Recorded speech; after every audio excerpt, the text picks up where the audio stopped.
И здравейте на всички, които гледат това видео. Аз съм E33BG и вие сте в E33BG TV. Днес играем Майнкрафт и в този клип на Майнкрафт ще ви покажа един от любимите ми светове, на които много често играя. И да, ето го. Ето тази къща беше първата, която построих и до която започнах да играя света. Направих си едно легло и започнах, веднага след като започнах, забрах нужните материали. Построих си ето това, в което държах животни, но не знам защо и животните започваха и избягаха. И останаха само тези двете. Така.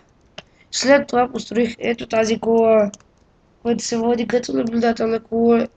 И нека влезе вътре да видим какво има.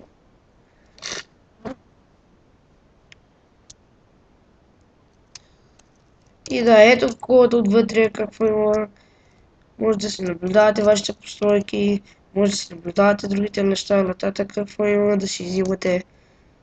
И да. И да, съжалявам, че правя видеото, просто се наложи да отида да си взема малко вода и да продължаваме. Така. След като построих това, дойдох насам и построих портала към Недъра. Първо построих сега и после с мен дойде един приятел вкъщи и измислихме ето това, да построим за портала. Ето така. Още не съм сложил едно блокче. И да. Всъщност ще ви покажа какво има в Недъра. Чакай само малко. Защото в Недъра лаги.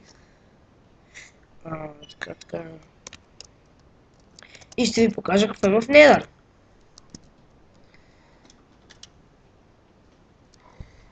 Така, влезахме в Недъра. Какво става? Гледаме нагоре. И да, в Недъра имам само една постройка, която постройка вътре няма нищо, просто е направи, за да се крие от гастовете, които стрелят по някой път. И си измислих ето това около портала и копах, за да събера Недъра. Така. Продължаваме нататък. Връщаме се в нормалния World и си хвърляме меча. След това реших да построя... След това реших да построя ето тази сграда, в която сграда още не съм обзавел, просто съм я построил. И нагоре, като се качите, на втория етаж има една тераса. Има стълби горе много. Стълби. И сте горе. Всичко има такива блокове. Много. Само на първата тук има две стълби. Има една фулини. Защото ви взех да си приготвям нещата. След като направих това, направих ето, преди всичко направих ето това. Чудите се какво е това? Сега ще видите. Това е моят чест рум. Виждате го. Чест рум. Който всичко е подредено. Виждате как са на рудите. Ето ми ги рудите. Имам перси. Имам 62 диаманта. Много голд. Малко айрон. Но това не е всичкия. Има и още в един чест. Лапис лазули, редстоун, емералдове, кол, още малко злато. И да продължаваме нататък. Няма да показвам всичките честове, просто така леко ще покажа тия и ще излизаме от тук. Виждате, на една табела съм написал Д, не знам защо. Така. Продължаваме нагоре. След това ми трябваше... Опа. След това ми трябваше ферма за уид. И я построих ето тази. После щом животните бягаха отзадка, реших да построя животните ето тук.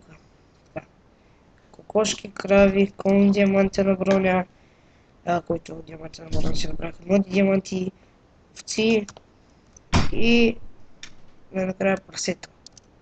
След това направих ето това, за да може когато се кача горе, да хвърлям и да си хващам риба. Направих си един басейн, който басейн е дълбок. И тук си направих няколко шезлонга, на които мога да си стоя. След това отиваме Аз тук показвам всичко. Там има един фонтан. Съм показвал всичко. Има един фонтан, който просто го видях в интернета и просто много ми скефи и реших да си направя фонтан. Видях едно момче как строи фонтан и реших да си направя хубав фонтан да си имам и аз. След това отиваме в метрото. Аз го наричам метро, но той не е истинско метро, не е толкова много дълго. Не е толкова много дълго и си изпуснахме количката. Не, защо? Трябва да настигнем хора. Трябва да хванем. Ние почти минахме метрото, да, хора. Виждате. Ще взема количката, просто завръщаме. Може и да няма връщане. Няма да връщане. И се изкачваме тук, където има много пътечки. И ще покажа всичкото тук, какво съм построил. Има много неща. Така. Пръв поглед ще видите ето това, което не може да зареди, защото е далеч. И ето го моят замък, който е 30 на 30 блока. Това отгоре знам, че не си отива, ще го поправя след малко. И да, ето го замъка, виждате го. Голям замък, ето го вратите. Но просто не можах да построя, защото просто много бързо исках да снимам клипа, за да го кача и да го обработя и да го кача и продължаваме по пътечките. Но замъка ще бъде довършен, разбира се. Продължаваме по пътечките. Влизаме из една пещера, която си беше построена и излизаме с този край на пещерата. Даваме се, опа. Още да се отърка. Даваме насам. Катерим се още малко. И ще ви покажа първо, ето това. Всичко, за което съм имал нужда, за тези всичките мостове за кабелството, съм ги събрал ето тук. Така. Това всичкото е от слаб. И продължаваме нагоре. Тук има раздвоение на пътя, на първо ще отидем с това. Тук мисля да построя много къщи, такива миниатюрни, за да е просто по-красиво. И да, ето да видим тази къща прямо вътре. Те има два входа, този и този.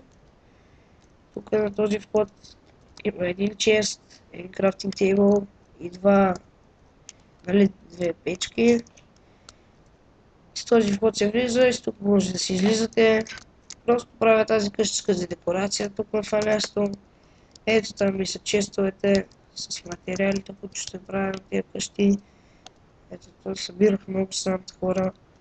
И ето тук някакви приспособления, за да направя ето тази къща. Сега ще правя тук още много къщи. Пак ще снимам клип на този свят, когато направя още. И да продължаваме нагоре. След като продължим нагоре по моста, ще видим, че има една беседка и това. Защото ми беше нужно да си свържа два меча. И това е беседка, сега хората тук нали направиха просто за декорация, не ви хареса много, ето отдолу под порта на масата. И там има... Спървах се меча. Там има едно огнище, което е малко загасено, защото си поиграх. И ето, просто сядате на дърветата и се печете. Само да не се подпадат някои дървета. Така.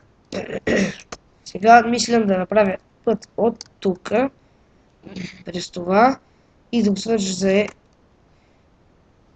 ще усиля чонковете и съвършвам. Така, тук съм, не съм затворил. Ето така, за да видите. Просто играя на два джънка, защото ме кефи. И ето тук да го свържа за там, ето на това място. И да там да има една къща, после да го махна от там додолу и да има още една зад замъка, който е ето там. Нека си върнем чънковете. Два. Просто така ми е по-хубаво, за да не виждам така. И за да разбира се, когато снимам, за да не ми лаги играта.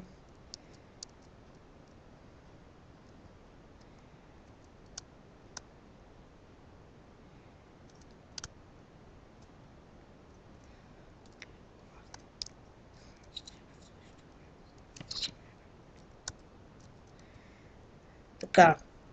Даваме насам. Връщаме се през замъка и спираме клипа хора, защото ви показах всичко. И даже ще го спрем тук в пещерата. Така, ето така. Чакай. Ето така. Не бе, бърках копчето. Така. Аз бях Ете БГ. Вие бяхте с мен през цялото време. Аз показах светът ми на Майнкрафт и чао!